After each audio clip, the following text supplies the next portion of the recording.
कक्षा छठी अध्याय 8। आज हमारा जो अध्याय है उसका नाम है दशमलव। क्या नाम है?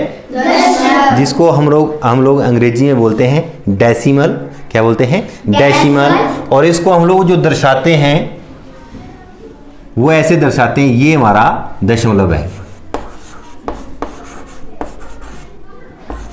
ठीक है, कैसे दर्शाते हैं? ये जो बिंदु है ये हमारा क्या है? दशमलव है।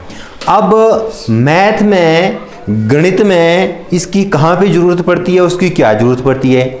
जैसे हम लोग एक उदाहरण लेते हैं। मान लो आपकी क्लास में रीना ने, किसने? रीना ने 2 किलोग्राम और 500 ग्राम सेब खरीदे। ठीक है, 2 किलोग्राम और 500 ग्राम सेब खरीदे और उसी ने, रीना ने 3 किलोग्राम और 500 ग्राम जो है वो खरीदे संतरे। क्या खरीदे? संतरे। क्योंकि संतरे का सीजन है, ऑरेंज का सीजन है, एप्पल का सीजन है, उसने खरीद लिए। अब मेरे को ये बताओ कि कुल कितने खरीदे? अगर गणित में उसने लिखना हो तो कैसे लिखना है? तो इसका थोड़ा सा प्रॉब्लम हमें पड़ता है। अब हमें पता है 2 किलोग्राम को तो हम लोग ऐसे लिख लेंगे 2। ठीक है, लेकिन यहां प्रॉब्लम आएगी क्योंकि ये है किलोग्राम में, ये है ग्राम में, अलग अलग पंगा है। और हमें मालूम है कि 1 किलोग्राम में हमारे पास होते हैं 1000 ग्राम। कितने ग्राम होते हैं? 1000 ग्राम। कितने ग्राम होते हैं? 1000 ग्राम। जब हमारे पास 1 किलोग्राम में 1000 ग्राम होते हैं तो ये जो है 1000वें हिस्से से देखा जाएगा, है ना? तो हम लोग इसको ऐसे लिख सकते हैं 2 किलोग्राम जमा 500 बटा, क्योंकि ये 1000वां हिस्सा है ना, 1000वां हिस्सा है 1000। अब इसे भी हम लोग किस में लिख सकते हैं? किलोग्राम में लिख सकते हैं। क्यों लिख सकते हैं? यहां से हम लोग एक फार्मूला और निकाल लेते हैं कि 1 ग्राम बराबर किसके बराबर होता है?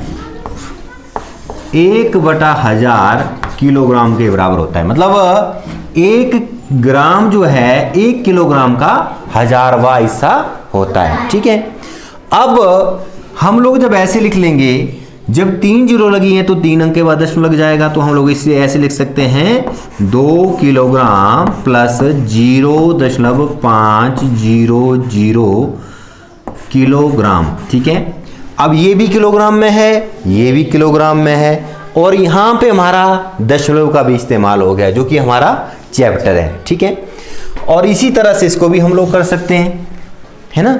अब एक चीज मैं आप लोगों के साथ और शेयर करता हूं। ये हमारे पास एक स्केल है। क्या है? एक स्केल। और एक स्केल, ये भी एक बड़े वाला, एक छोटे वाला। हमारे पास स्केल, 2 स्केल हैं, है ना? अब ये जो हमारे पास स्केल है, इस स्केल में एक तरफ हमारे पास सेंटीमीटर में दिया हुआ है ना, और दूसरा हमारे पास इंच में दिया हुआ है। किस में दिया हुआ है? इंच में दिया हुआ है। अब हम लोग बात करेंगे सेंटीमीटर की। ये जो आप लोगों को स्केल दिखाई दे रहा है ना, तो जैसे मान लो ऐसे ऐसे हमारे पास एक स्केल है, यहाँ पे आ जाएगा 0 और उसके बीच में लाइनें दी हुई है। ठीक है, यहाँ जैसे आ जाएगा 1, यहाँ जैसे आ जाएगा 2, यहाँ जैसे आ जाएगा 3। लेकिन एक बड़ी मजे की बात है, 0 और 1 के बीच में 1 2 3 4 5 6 7 8 9 और 10। 5 पे बड़ा डंडा होता है, ऐसे समझ रहे हैं? अब 1 सेंटीमीटर की बात करें तो हम लोग 1 सेंटीमीटर को सीधे लिख लेंगे ऐसे ही। लेकिन 1 सेंटीमीटर के आगे की बात करेंगे तो 1 से लेके 2 के बीच में भी ऐसे 1 2 3 4 5 6 7 8 9 और 10। मतलब ऐसे ही 1 और 2 के बीच में 10 भाग, 2 और 3 के बीच में 10 भाग, ऐसे जितना आगे चलते जाएंगे बीच में भाग चलता जाएगा, ठीक है। अब हम लोग यहां से अगर यहां तक इस बिंदु को देखें, किस बिंदु को देखें, इस बिंदु को देखें, तो 1 सेंटीमीटर तो हम लोगों ने यहां पे ले लिया, लेकिन यहां पे 5 मिलीमीटर जो है वो और आगे है ना। तो अगर हम लोग इस बिंदु को देखेंगे तो इसको लिखेंगे 1.5 सेंटीमीटर। कितना लिखेंगे? 1.5 सेंटीमीटर। 1.5 सेंटीमीटर। तो यहां पे भी हमें दशमलव की जरूरत पड़ती है, और दशमलव का जो सिंबल है वो हमारे पास क्या है, ये है। तो इस तरह से हमारे को क्या पड़ता होता है, गणित में दशमलव की जरूरत पड़ती है। और भी बहुत सारे हमारे दैनिक जीवन में जो हम लोग कार्य करते हैं वहां पे भी हमें दशमलव की जरूरत पड़ती है, ठीक है। अब आप लोग यहां देख रहे हैं, निम्न के लिए दी गई सारणी में संख्याएं लिखिए। ये दहाई पे 3 है, इकाई पे 1 है, दशांश पे 2 है, ठीक है। तो जैसे कि हम लोगों ने देखा है, यहाँ पे दशांश में आ जाएगा 2, इकाई पे आ जाएगा, दहाई पे आ जाएगा, सैकड़े। इसके बारे में बात करते हैं। जैसे मान लो हम लोगों ने इकाई, दहाई, सैकड़ा के बारे में पढ़ा हुआ है। शतांश देखो, दशांश, शतांश, हजारवा। देखो इकाई पे 1, दहाई पे 10, सैकड़ा पे 100, ठीक है। इसके बाद हजार पे 1000 लिख देंगे। दशांश 1/10, शतांश 1/100, हजारवां 1/1000। तो जिस स्थान पर जो अंक होंगे उन अंकों को हम लोग यहाँ पे। अब जैसे कि हमारे पास किताब में दिया हुआ प्रश्न संख्या 2, दशमलव संख्याओं को स्थानीय मान सारणी में लिखिए। ये हमारे पास स्थानीय मान सारणी है, ये हम लोगों ने पहले ही बना ली है।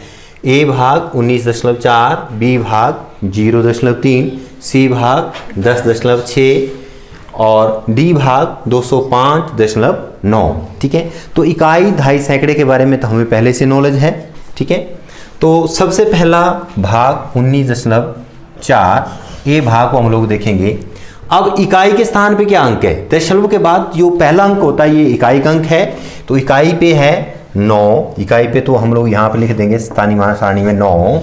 दहाई पे क्या है 1, सैकड़े पे हमारे पास कुछ नहीं है तो हम लोग ये लिख देंगे यहाँ पे 0। दशांश, दशांश का मतलब हुआ दशमलव के बाद जो पहला अंक है वो है दशांश, यहाँ पे हमारे पास 4। शतांश, उसके बाद दशमलव के बाद जो दूसरा अंक है वो आता है हमारे पास शतांश में, यहाँ पे कुछ नहीं है तो हम लोग यहाँ पे 0 लिख सकते हैं। हजारवा कुछ नहीं तो यहाँ पे भी हम लोग 0 लिख सकते हैं, ठीक है। अब इसके बाद बात करेंगे 0.3 की। तो दशमलव के बाद से पहले देखो, यहाँ दशमलव के बाद की बात कर रहा हूं, दशमलव की दाईं तरफ और दशमलव की बाईं तरफ। तो दशमलव की बाईं तरफ से पहला अंक जो था उसे हम लोग इकाई का अंक मानते हैं। तो इकाई का अंक आ गया हमारे पास 0, दहाई वगैरह कुछ नहीं है तो हम लोग यहाँ पे 0 और 0 भर देंगे। और दशांश पे क्या है हमारे पास 3, और शतांश भी 0 है, और हजारवा या सहस्त्रांश भी 0 है।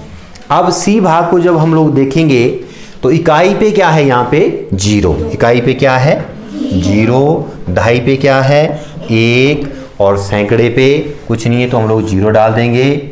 और दशांश मतलब दशमलव के बाद पहली संख्या 6, आगे कुछ नहीं है तो 0 और 0 लिख सकते हैं यहाँ पे हम लोग, समझ रहे।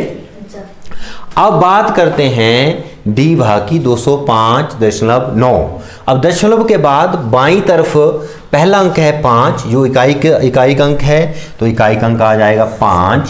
दहाई का अंक है 0 तो दहाई पे लिख देंगे 0।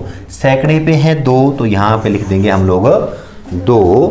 और दशमलव के बाद पहली संख्या जो दशांश में आती है इसको लिखेंगे हम लोग 9। यहाँ पे कोई संख्या नहीं तो यहाँ पे हम लोग 0 0 डाल सकते हैं, ठीक है। मतलब एक बात स्पष्ट है इसमें कि दशमलव के बाईं ओर पहला जो हमारे पास अंक होगा उसे पढ़ेंगे इकाई, उसके बाद जो दूसरा अंक है ये दहाई का है, ये सैकड़ा, हजार, 10,000 ऐसे हम लोग चलते जाते हैं, है ना। और दशमलव के बाद जो पहला अंक होगा उसे पढ़ेंगे दशांश, फिर दूसरे अंक को शतांश, तीसरे अंक को हजारवां, और इस तरह से या सहस्त्र भी हम लोग इसको, सहस्त्रवां भी इसको हम लोग बोलते हैं। मतलब कि दशांश 10वां हिस्सा, शतांश 100वां हिस्सा सहस्त्रांश या हजारवां, तो इसको हम लोग दशांश आएगा हमारे पास 1/10, शतांश आएगा 1/100 और हजारवां आएगा हमारे पास 1/1000। ठीक है,